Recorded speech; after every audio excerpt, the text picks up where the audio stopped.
Hey everyone, welcome to my channel. Before we get started today, I just wanted to remind you that all of the timestamps for each one of the projects will be listed in the comments section down below. It'll be pinned right at the top. So if there's one project in particular you're looking for today, go on down there, click on that timestamp, and it's going to take you straight where you want to go. So this was not a video I was planning on making. This was not on my list. I have a list of, hundreds of ideas for videos, and this was nowhere on the list. But yesterday, I'm on Facebook and I'm looking through the different groups that I'm involved in, and I keep seeing this image right here. It just keeps popping up everywhere. And just like the rest of the world, I have been paying close attention to the crazy fires in Australia. And the impact it's having, especially on the wildlife in Australia, is devastating. It's heartbreaking. It's so bad you don't want to know about it. You don't want to see it. You want to pretend it's not happening because it actually hurts to see how awful this is. But there are things we can do to help. First of all, you can donate money. Money is always a great thing to do to the right organizations. So there is the WIRES organization, which is a wildlife rescue organization in Australia. I will be donating 100% of my ad revenue and 100% of my membership donations for the month of January to WIRES. If you really want to donate, that is a great way to quickly get resources in the hands of the people on the ground. A second way to donate is to actually donate crafted items. Now, I couldn't believe this. I've seen time and time again when there's a tragedy, a natural disaster, a terrorist attack, all kinds of awful, awful things that happen in the world, crafters especially rush to say, what can I do? Can I make a quilt? Can I make a blanket? Can I make a robe? What can I do? Can I make stuffies? I want to make something. I want to help. And this was probably one of the first times I've ever really seen organizations on the ground ask crafters to help. It's amazing, but what they need are items. And I'll show you again. Here's that little shot right there. They need items for the animals. They range in all kinds of things, from little crocheted nests to little kitten jackets to bat wraps and hanging baskets. They need so many different items to take care of these animals. And they're asking crafters to help make them. So yeah, yes, they'll do that. So there's been a few questions about, well, what do I do? What do I make? What do I use? Where does it go? All right, so we're going to clear all that up in the video today. All right, so the first question, what do I make? This image right here gets updated a lot. These are the things that they need, and it changes all the time. I can tell you that one day I looked and small Joey pouches were not that needed, and the very next day they're in a high need. And then one day the pillow bat wraps were in high need, and the next day they're not needed. So there is a Facebook group, and I will have the link for them down below. They are the Animal Rescue Collective Craft Guild, and they will be updating this as often as possible. I suggest right before you're about to start making your stuff, check this image. Make sure you're making something that they really need. Remember, it's going to take some time to get over there, but I believe that's all taken into account with this graphic. The next thing, what do I use? All right, luckily, there are more graphics. I'll have another graphic right here. This graphic is part of the Facebook group for the Animal Rescue Collective Craft Guild. The big thing, anything touching the animal needs to be 100% cotton. Linings, 100% cotton. 100% cotton woven, 100% cotton flannel. That's the big thing, and that's what I see a lot of people using, and that's what I will be using today in the tutorial. Flannel is inexpensive to find. It is easy to find actual 100% cotton. And it's very easy to sew with, and it feels good on the animals. On the outside, it really just depends on what you're making. You could go anywhere from cotton lycra to cotton canvas. For the 3 tutorials I'll be doing today, I will be discussing what materials you can use on the inside and the outside. Third, where does it go? So there are actually a lot of addresses in Australia you can directly ship these items to. However, if you are not in Australia, I realize postage can be very expensive. Luckily, for those of us in the US, there is another Facebook group. It is called the American Rescue Crafters Connect, and I will have a link for that group down in the description below. They have a file which has in it hubs all throughout the continental United States. All you have to do is figure out what state you're in, what hub you're part of, and there will be an address. You just mail your crafted items to that address, and I believe it's about once a week, depending on how much they have, probably. They will send out mass shipments of the items crafted out to Australia. Now, I encourage you to join that Facebook group, connect with the people in your hub, and make sure you let them know you want to make things and you're going to send it to them, just so they have a heads up that your items are coming. So in today's tutorial, I'm going to show you how to make 3 of the items that they need. First, we're going to make bat wraps. Next, we're going to make joey pouches. And last, we're going to make the hanging pouches. Again, at the time of this video, which today is Tuesday, January 7th, 2020, these are the items that are in need. This might change. So again, make sure you check the graphics on the Facebook pages before you start crafting. You don't want to make something they don't need. So the first item is the bat wrap. Now there are two different versions of the bat wrap. There is a pillowed version, which is what I made previously, where it's just a little pillow. They lay the bat down right here. They wrap their little wings around it, and then they cover the bat and just nice and snug wrap them up so they're nice and safe in there. The pillowed version at the time of this video is not needed. However, a flat version, which is pretty much exactly this without the stuffing, is needed. So I'm going to show you how to make both of those versions today. The next item they need so much of are the joey pouches. Now this is the extra, extra small size. Now they need this from extra, extra small all the way to extra, extra large. They need so many of these. Now the thing about the joey pouches is it's two layers. You have an outer layer. Now the fabric here can be more forgiving. You can pretty much use any type of fabric for the outer layer, but the inner layer is going to be what goes on the inside. This is the lining. Now for every pouch you make, you're going to want to make 3 linings. This is because joeys will use the bathroom in these pouches and they want to be able to take them out, wash them, and have another one ready to go. They don't want to have to get rid of the whole pouch. There is a great blog post tutorial and pattern for this pouch available on piccolostudio.com. She did a fantastic job walking you through how to do this. I did refer to her website for a few of the pieces of these various projects, but there are a lot of different files and a lot of different walkthroughs on how to make these items. And then the last item we're going to go through is the little wallaby pouch. So there are different sizes. There's the wallaby size, there's the kangaroo size, there's the daytime pouch, there's the nighttime pouch. We're going to go through what all of those different things mean, and I'll walk you through how to make this. For this project, I did use the pattern pieces that Piccolo Studio has on her website, and I will have a link for that in the description below. None of these items are that difficult to make. Every single one of them is beginner friendly. Do not stress out about perfect seams and things like that.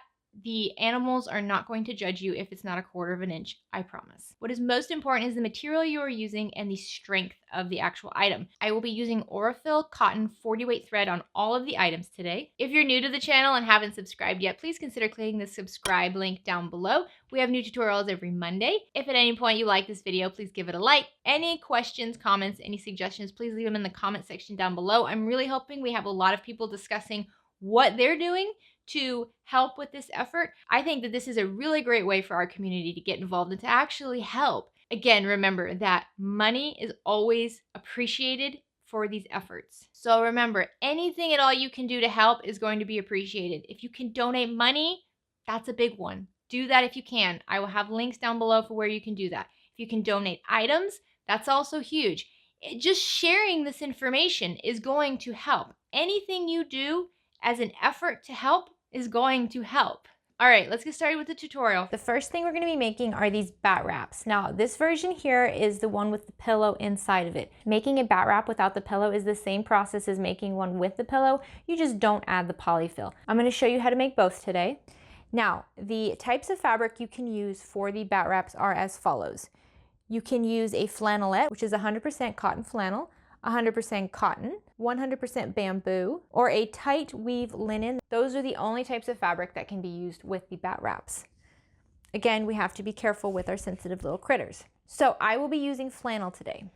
To get started, we're going to cut a piece of flannel that is 10 inches wide by 48 inches long. I'm going to show you how I do that. Open up my flannel and I'm going to fold it so that my longest edge is right in front of me.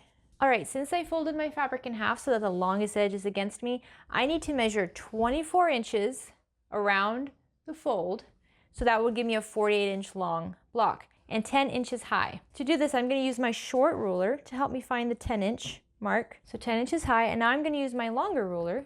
My longer ruler is 24 inches long, so I know if I line it up on the fold that when I cut it, I will have a 48-inch long strip. So now my rectangle is going to be here into the bottom. So first what I do is cut along this bottom edge.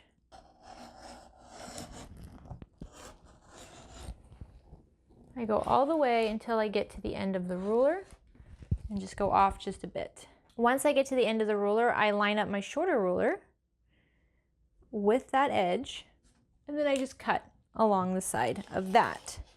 Now when I remove my fabric, this will leave me with a 48-inch long, 10-inch wide piece of fabric.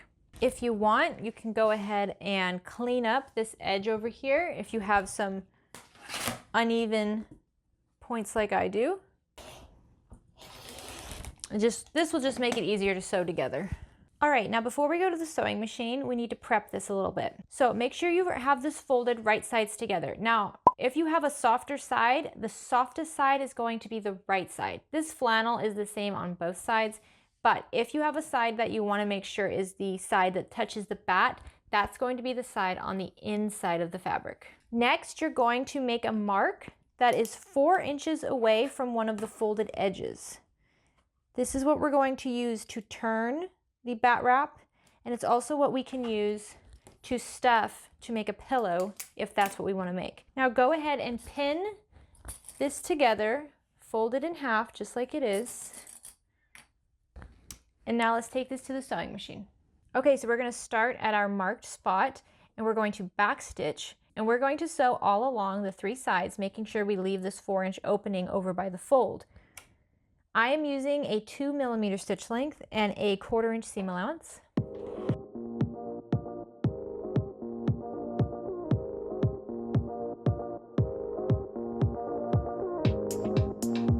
So these are very simple sewing projects, but the one thing you want to be extra mindful of is clipping any of your little threads.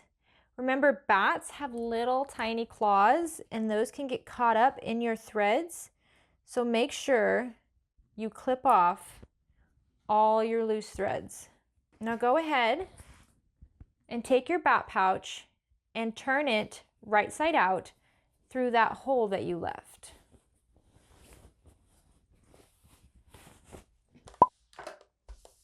All right, if you are making the pillow version, grab a ruler and a chalk pen. Mark a 4-inch line from the folded end of your mat, not the stitch down end. Now take this back to your sewing machine, and now we're going to sew along that marked line, making sure we backstitch well at the beginning and the end. I'm using a 2mm stitch length. Now remember, you only sew this line right here if you're making the pillowed version. Make sure you go and clip off all your threads. I will be using this polyfill. Go ahead and grab your stuffing and stuff your pillow. You don't want it to be too firm, but not too loose. Just kind of feel around for it. There you go. I'm going to stuff it until it's about 1 inch away from my opening. Now go ahead and fold down the edges of your opening 1/4 inch or more. I like to just fold down the long edges and then give it a tug with my fingers, and that will usually help me make the fold. And then just use some clips to clip it closed. So here's your prep if you're making the pillow version. If you're making the mat without the pillow, you're going to press your seams just like you did with the pillow. And this time, instead of drawing a line and filling this, we're just going to fold in that open spot. Again, fold it down about 1/4 inch or a little more is fine. Give it a good tug, clip the seams, and you are ready to finish your mat. Now, regardless of which version you're making, you're going to take this to the sewing machine and you're going to top stitch along all 3 edges, leaving the folded edge using a 1/8 inch seam allowance. I am going to keep my stitch length at 2mm just to make sure that the little bat's claws don't get underneath the threads.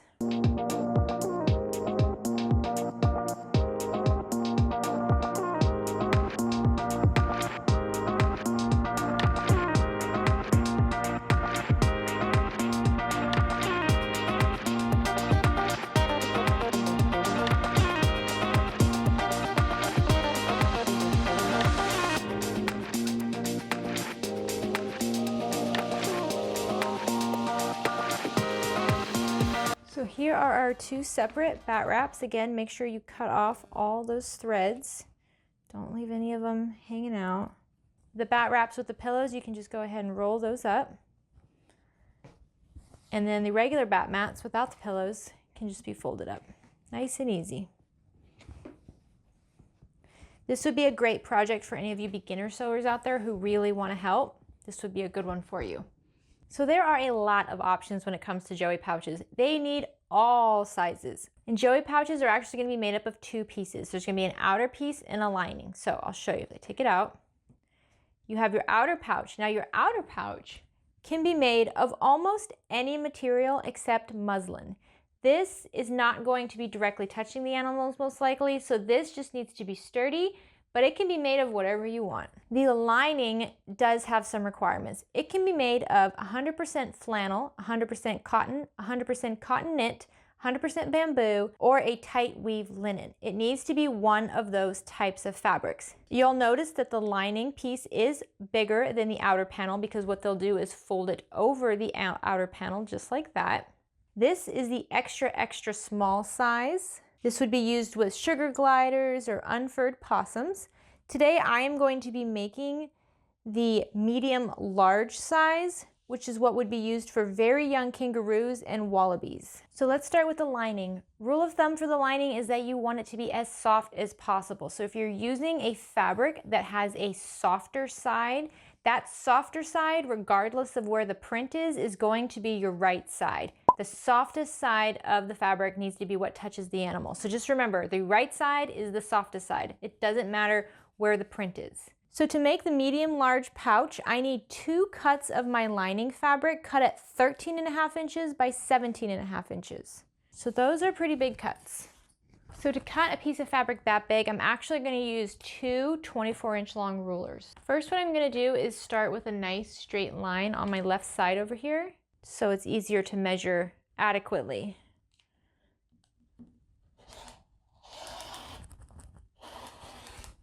Next, I'm going to measure 13.5 inches from that left side. So once I have that lined up, I'll take my second long ruler and I'll lay it right against my first ruler. And what you can do is move your ruler that is parallel with your fabric just down a little bit to make sure it still lines up with the 13.5 mark in the middle of your fabric. And then just remove that horizontal ruler and cut along the vertical one. Here we go. Now we can use that same method to make our 17.5 inch cut. So I'm going to rotate it. Now I know that this width is 13.5, so that's good. I just have to adjust the length now to 17.5. Now I'm actually going to leave this folded edge because that will make sewing it all together easier later. I'm just going to line up one of my long rulers and find the 17.5 inch mark on that folded edge, just like that. Take my other long ruler and meet it up with the end of that horizontal ruler. And then I will just cut again along the vertical ruler. If you had 2 pieces of fabric, you would do it the same way. Since I have this fold here and I have to reshape this anyways, I'm just going to leave it like this. So now I have 1 piece of fabric that is folded in half, and when folded in half, it is 17.5 inches by 13.5 inches. So at this point, you should have wrong sides together. So like I said, whatever side is the softer side is going to be your right side, and you should have the wrong sides together. So right sides out.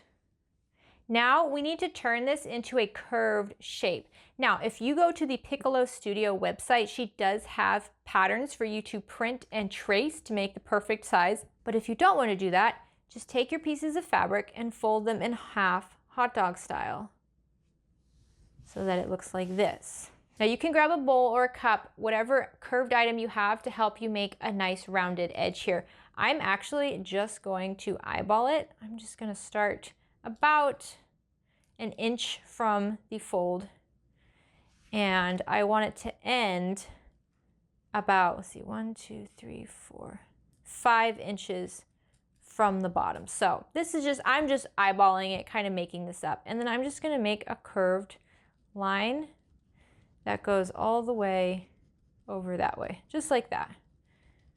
Totally rough sketch. The kangaroos and wallabies will not judge you for this. Now I'm just going to cut along that red line, just like that.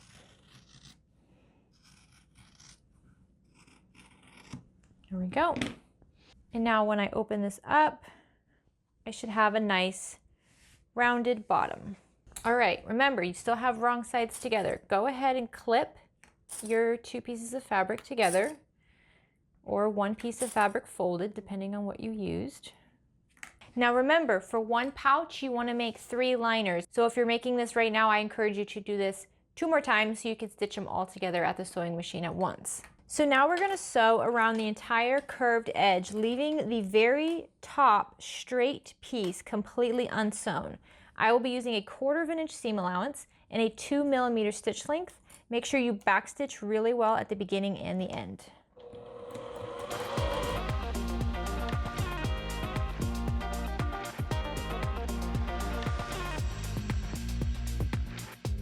Now you can go ahead and trim down your seam allowance to about 1/8 of an inch. If you used a 1/4 inch seam allowance, and that's just half. All right, so now what we're gonna do is double roll this top flat edge. What that means is you're going to roll it down about 1 inch. You can completely eyeball this. It does not have to be an exact inch. So you're gonna roll it down about 1 inch just like that. If you press this right now, it will make it easier to stitch. Now we're gonna take this to the sewing machine and we're gonna sew 1 line a 1/4 inch away from the edge of our roll. Now remember, we're not sewing through both layers of the liner. As you can see, I have the opposite side of the liner tucked out of the way as I'm sewing down this top. I'm going to be using a 1/4 inch seam allowance and a 2mm stitch length. Make sure to readjust the other side as you sew. If it helps, you can pin these down as well.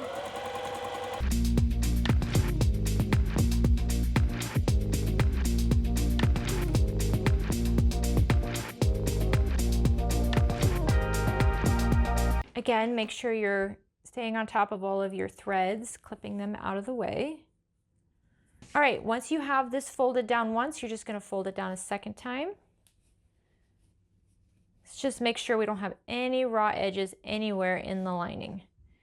Go ahead and adjust it as best you can. As you can see, my lines aren't totally straight. If you want to help with that, you can go ahead and clip this around the edge. This will help prevent the folds from shifting around too much while you're sewing it. And I just clip it right up against that seam allowance as close as I can. Now we're going to take this to the sewing machine, and once again we're going to do a 1/4 inch seam allowance from the bottom, which is a folded part now, against the lining, but not against both sides at the same time. Just wrap it around.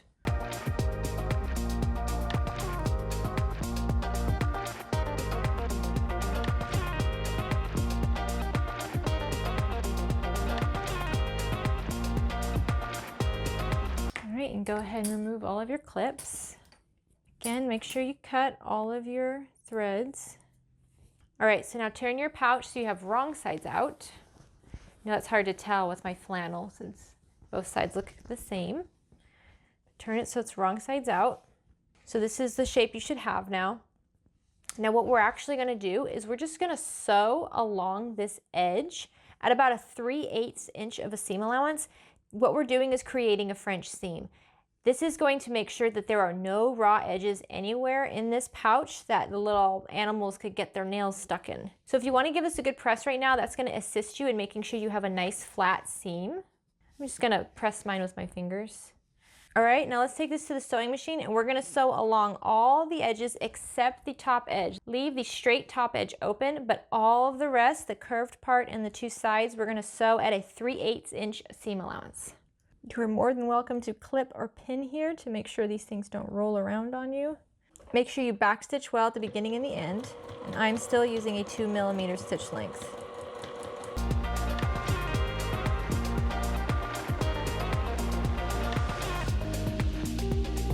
All right, I know I'm going to keep reminding you of this, but you got to clip those threads. Keep this super tidy. It doesn't have to be perfect, but it's got to be clean. All right, and this is the lining of your pouch. As you can see, these edges will be on the outside and the animal will be on the inside, so there will be no seams rubbing against it. So go ahead and make 2 more of these, and then we're going to work on the outer pouch. So according to the instructions, the outer panel can be made of natural and synthetic fibers, and there are much fewer rules about it since it doesn't directly touch the animal. So I'm going to send Australian kangaroos and wallabies some rainbow Star Wars fabric. So once again, I am making the medium large size. The outer panel cuts, I'm going to need two 13.5 by 15.5 cuts. This is a cotton canvas. So to cut with this fabric, I am going to fold it in half, right sides together. I have my folded edge on the bottom and my raw edges on the top. First, I'm going to cut off the selvage off one edge. Next, I'm going to measure in 13.5 inches. And I'm going to use a second long ruler to help me make a vertical cut. Next, I'm going to rotate my panel. I now have it the right width. It's 13.5 inches wide. Now I need the height. The height is going to be 15.5 inches. Remember, this is shorter than the lining because the lining has to wrap over it. So again, I'm just going to use my ruler to measure out 15.5 inches from the fold, and then I will cut. Since my fabric is pretty creased, I'm going to go ahead and give it a good press. Okay, once again, we're going to want to round off our edges, so I'm just going to fold this in half. And once again, I'm going to measure about 1 inch from the bottom fold, and then 5 inches from the raw edge with the fold on the bottom. This is the bottom of my pouch, and then I'm again just going to kind of eyeball a curve as best I can. There you go. The point of the curve is to prevent the animals from getting their claws and their fingers stuck in the corners of these pouches. And then I will just cut along my curved line. You can use a bowl or a cup, whatever you have to make this curve. There you go. Or you can use the templates on the Piccolo Studios website. There we go. Now you want to make sure that your fabric is right sides together. So right sides are facing inside the pouch. I'm going to go ahead and clip these panels together. We're going to sew this together just like we did with the lining, except we're not going to include a French seam. All right, so now we're going to sew around the curved edges. We're going to leave the top straight edge unsewn, only the sides and the bottom curved edge. We're going to sew at a 1/4 inch seam allowance. I will again be using a 2mm stitch length.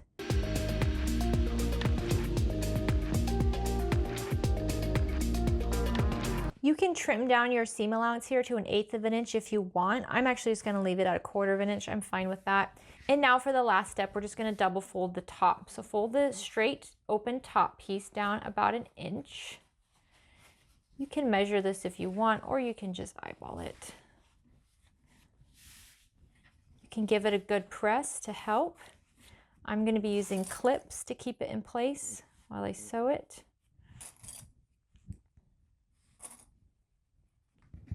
There we go. Now we're going to take this to the sewing machine, and I'm going to sew along this raw edge, only the edge and the lining, not the other lining, at a 1/4 inch seam allowance.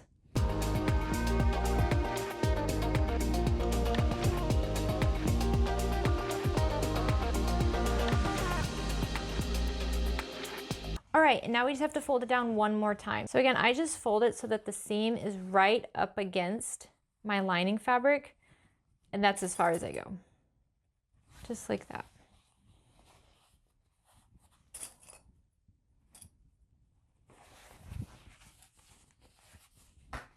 All right, once again, we're going to go to the sewing machine, and we're going to sew this down again at a 1/4 inch seam allowance.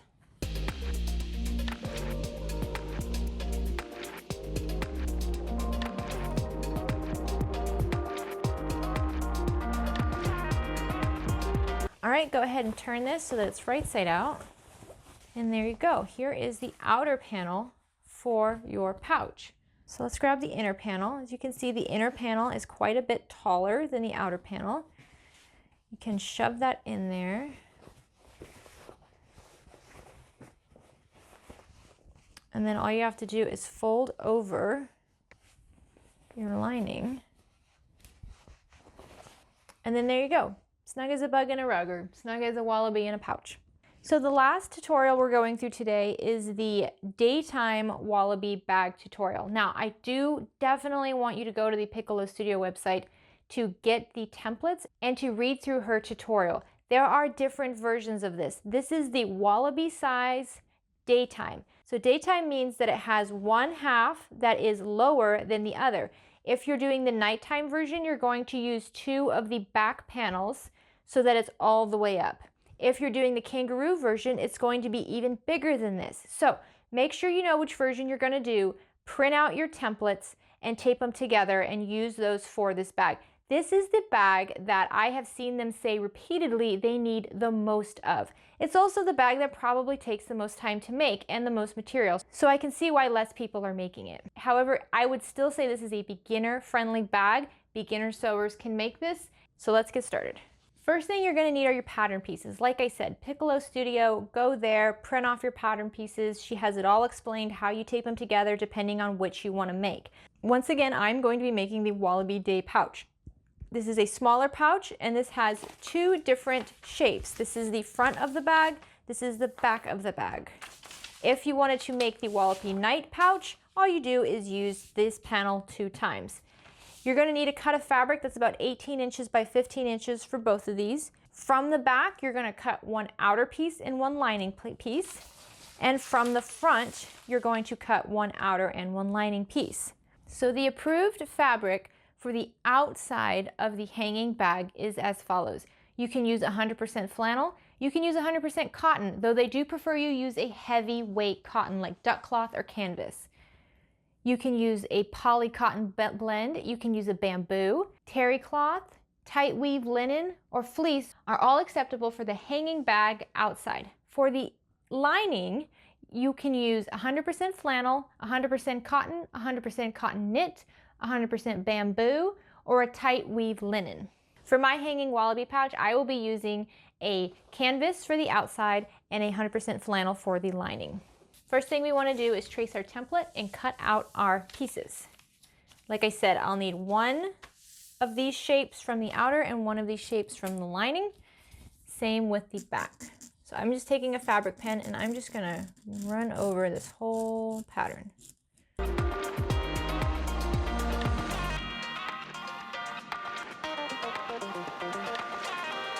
All right, once you have it traced, go ahead and cut it out with your fabric scissors.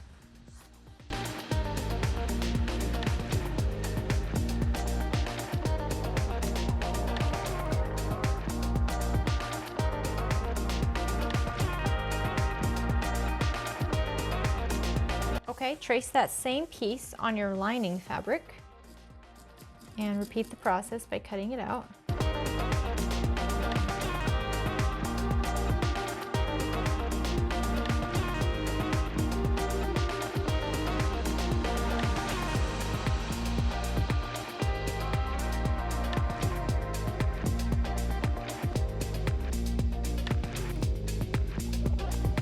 Now repeat this process for your exterior and your interior fabric using the back panel.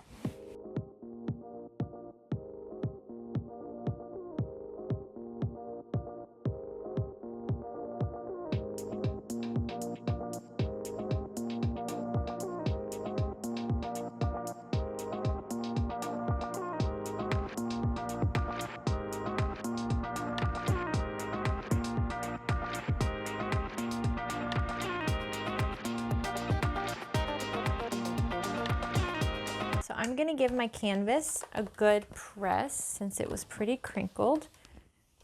This will just make it easier to sew together.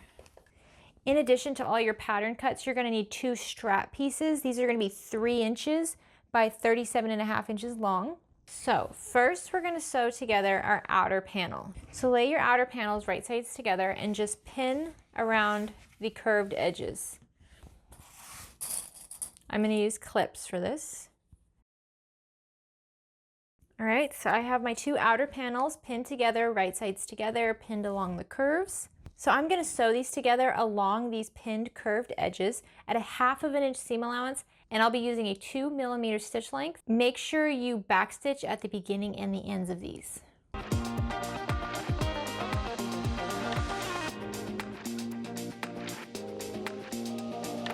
All right, once you have it all stitched once, it's suggested to go ahead and give it a second stitching. These are going to be hanging with animals inside of them, so you want this to be as sturdy as possible. So just go ahead and run over your previous stitches one more time. All right, once you've done your double stitching on this, go ahead and turn your pouch. Make sure you trim all of your threads really well. Okay, go ahead and turn your pouch right side out. There you go. Now let's work on the lining. Okay, for the lining, the softest side is going to be the right side. So that might not be the same side if you have a print. It might not be the same side the print is on. The softest side is going to be the right side. So lay your panels right side or softest side together. Line them up just like you did on the outer panels and go ahead and clip around the curve. Okay, so just like we did with the outer panel, we're going to sew along this curved edge at a 1/2 inch seam allowance. We're going to make sure we backstitch really well at the beginning and the end, and we're going to do a second stitching around just to make sure it's extra durable. I'm using a 2mm stitch length.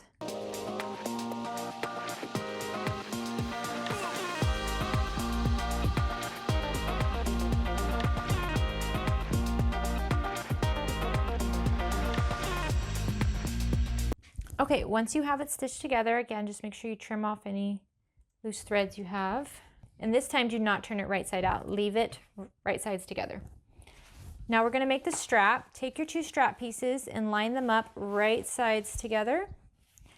You can go ahead and pin them after you have these pinned right sides together. And we're just going to sew along each long edge separately, leaving the 2 ends open. Make sure to backstitch at the beginning and the end.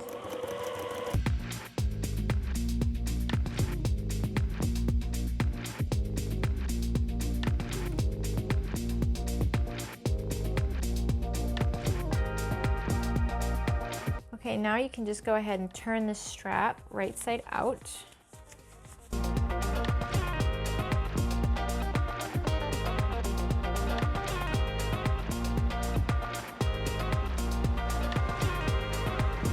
So after you've turned your strap out, you can go ahead and give it a good press.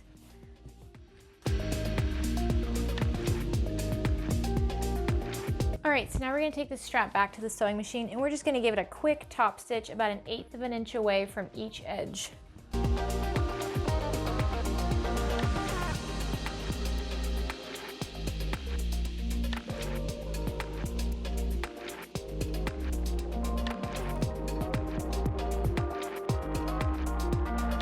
Okay, so now let's attach the straps to our bag. Take your strap and make sure it's nice and straight. Pin it to the front of your outer panel, this little nub on the top. You want to make sure when you do this that the edge of your strap closest to the loop isn't right on that seam, because we will be sewing that later, and if your strap gets caught in it, it's going to make the bag not turn out right. So you need to put it as close to the seam between the front panel and the outer panel as possible. Clip it in place. And you should have a good space between the edge of your strap and your curved edge. Again, make sure your strap is nice and straight and pin it to the other side as well.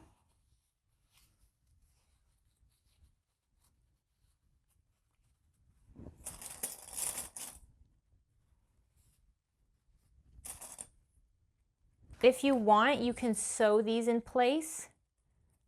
I'm just going to keep them pinned. Now grab your lining insert and open it up so that you can put your exterior insert inside of it with the strap. So as you can see, I'm taking my outer panel and my strap and putting it into my lining panel. It doesn't have to be perfect, just get it in there. Try not to unclip your straps if you haven't sewn them in place. Now, line up all of your edges with the lining panel. So starting where the straps are, I'm going to line up the corners, the top corners just like this, and clip. And then I'll include the lining with my strap clips, just like that. I'm gonna do the same for the other side.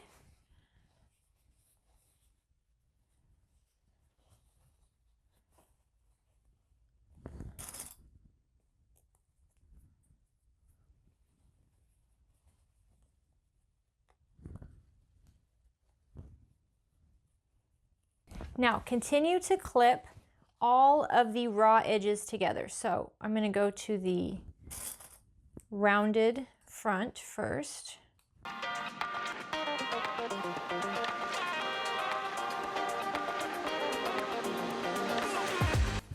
And now I'm going to do the flat back.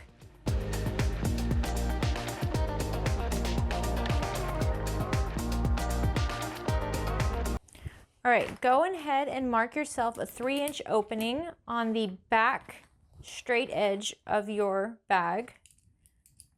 3 or 4-inch opening. I'm gonna do 4-inch actually. Mark yourself a 4-inch opening on the back of your bag, and this should be what you have ready to go. Now we're gonna start at one of our marks and go all the way around the bag to the front and around the rounded edge, and then all the way back to the back to our second mark. We're going to be using a 1/2 inch seam allowance, and I'm using a 2 mm stitch length. When I get to this corner right here, a 1/2 inch seam allowance might be too big, so I will probably decrease it to about a 1/4 inch seam allowance just to make sure I don't include my strap in this curved edge right here. We want to keep the strap only sewn into the straight part so that it goes perfectly straight. Make sure you give it a good back stitch at the beginning and the end.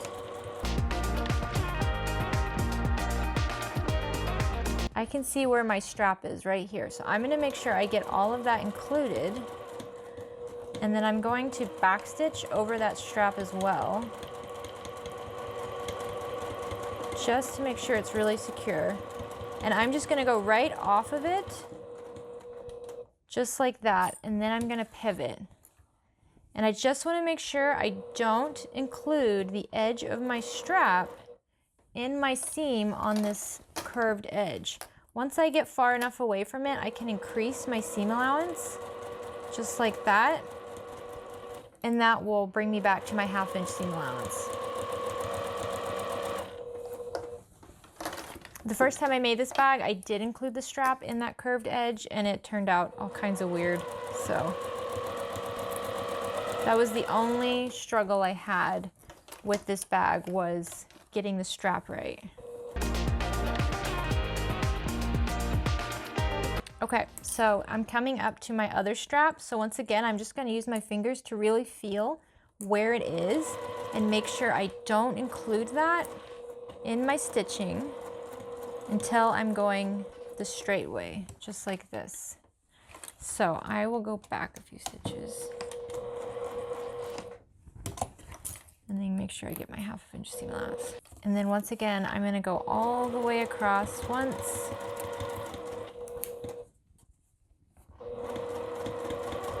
And then I'm gonna go back all the way and then back again. It's messy, but I just really wanna make sure that that strap is secure. And then I'm gonna continue on with my 1/2 inch seam allowance. So now we're gonna take the bag and turn it out through that hole we left in the back. Just be nice and gentle. So this should be where you are. Your strap should be nice and straight going up. Your pouch should be all snugly. And now what we can do is we can just go ahead and top stitch around the entire area we just sewed. So I'm actually going to use clips to hold the fabric down before I top stitch. You could also just press this really well with your iron. Do the front loop and then make sure you do the back. Make sure you roll in those raw edges and give it a nice little tug with your fingers and pin it closed, and we'll get that nice and closed up during top stitching.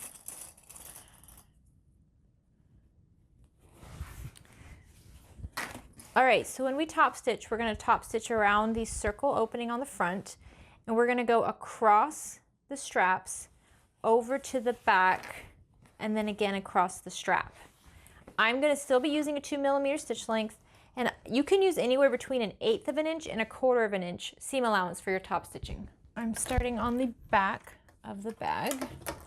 Make sure my strap is out of the way. And I'm just going to run along. Make sure you backstitch well at the beginning and the end.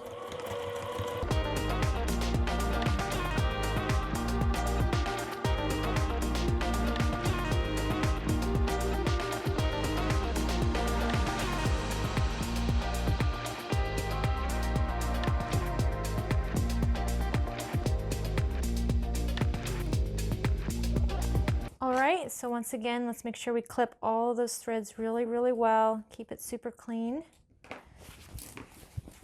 And this is your Wallaby bag.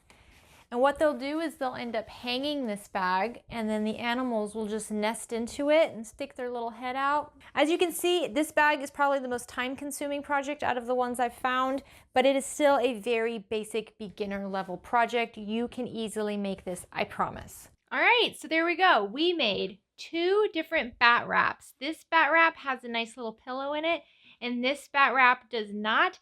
I know on this day, January 7th, 2020, the bat wrap without the pillow is what they're in most need of, but that could change. So make sure you keep an eye on the Facebook groups. We also made a little pouch, a little Joey pouch, using some fun fabric with a removable liner. Once again, make sure you make 3 of the liners for every outer pouch, so that way they can quickly reuse them, but keep that awesome, great outer pouch you made.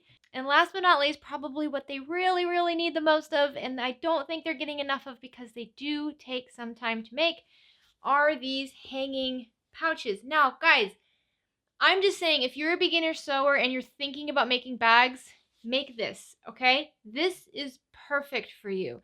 This is a bag, right? It is a bag to hold an animal, but it is a bag, and it's actually a really cute bag, but this is a bag. It doesn't have to be perfect. It just has to be usable. It just has to have the right material in it.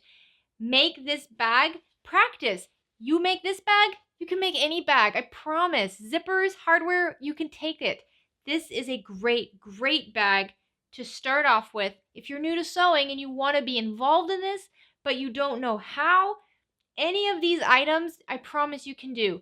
The bat wrap is a basic rectangle. You can totally make that. Also remember that one of the absolute best ways you can always help any crisis is to donate financially. Like I said, the OklaRoots channel will be donating all of the ad revenue for January and all of the membership donations from January. So really, that's coming from you guys watching the videos, you guys subscribing to the videos, you guys sharing the videos are contributing to the ad revenue, which I will be giving back to Australia to help the wildlife rescue organization. I know there's a lot of discussion online about what's the best way to help, and I just want to remind you that if you are actively trying to help in any way, you are doing something good, okay? Yes, check the Facebook pages, make sure you know what they need at the time, sew what they need, but donating money, donating your time, donating sewed goods, sharing information that you have with other people who may be able to help. All of that is doing something good, and that is helping, okay? You should never feel bad for trying to help. So I hope this video helped clear up some stuff. I hope this video inspired you to donate financially or with your skills or your time. If you have any questions, leave them in the comment section down below. Make sure to check out all the Facebook groups I have linked down below. There's a ton of information out there, and I am doing my very best to try to consolidate it into easy to follow steps. Also, huge thank you to Piccolo Studios for putting together templates and walkthroughs on her blog. I had to use those in addition to the many different patterns that are in the files section for the different Facebook groups. They were a huge help to me. I know they'll be a huge help to you, so make sure you go to her website, show her some love. Thank you so much for watching. I hope you have a great rest of the week. Get out there and make something. Bye!